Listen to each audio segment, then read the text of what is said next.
kabakyard. Good afternoon sa ating lahat.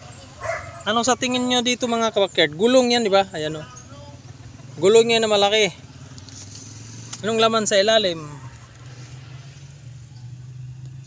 Ayan. May laman sa ilalim mga kabakyard. Ayan. May naglimlim ang ating inahin. Ayan mga kabakyard, para-paraan lang tayo. O ano ang dapat nating gawin para hindi tayo, kasi wala tayong breeding pin, wala tayong mga gamit sa ating backyard. Buti may gulong. Ayan, ginawa ko siyang itlogan. Ayan, may itlog na yan siya, naglilimlim na yan, mga siguro mga pang-apat na araw niya ngayon. Yan, nakatali pa rin siya. Tinatali ko yan dyan para hindi siya umaalis. Ayan, may tali rin siya. Ayan, naglilimlim na yan siya mga kabakyard. Ayan, oh. Share lang sa mga gaya kong backyard na wala tayong facilities na mga breeding pin. Kung mayroon kayong gulong, yan, ayos lang, lagyan mo lang ng ganyan, oh. Pinakaitlugan nila. At siyempre, itali natin sila para hindi lumalayo, baka mawala eh.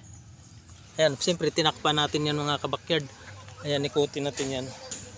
Yan, tinakpan ko yan siya kasi dito mainitan, kaya pinaikutan ko siya. Ito, nakita ko lang din to. Dito, kinuha ko lang to at sinapin dyan. Wala tayong ginastos dyan sa ating mga itlugan. Mga kahoy yan, nakita rin natin sa mga basurahan. Yan. Para-paraan lang. Kunting share sa mga backyard natin para makakuha kayo ng technique. Wala tayong mga breeding pin na paitlogan. Ganito lang ang gagawin natin. Ayan, safety na safety siya. Ayan, gulong sa ilalim yan, oh. Oh.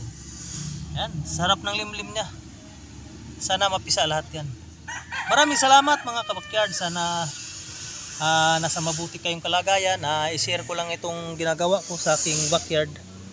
Ayan, may naglimlim. High-tech na high-tech. Ayan siya. Thank you for watching. Salamat sa suporta.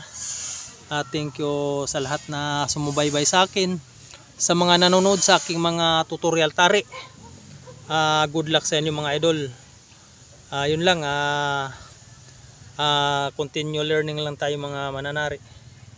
Basta't yun, ano lang tayo, share lang tayo. Ayan, maraming salamat mga kabakyard. God bless sa ating lahat at mabuhay tayong backyard breeders. Sana makasali tayo sa medyo malalaking labanan at i-guide tayo ng ating Panginoong Diyos sa ating ginagawa araw-araw kasama ating pamilya. Maraming salamat sa inyo lahat na sumuporta sa akin, and God bless. I love you sa inyo lahat.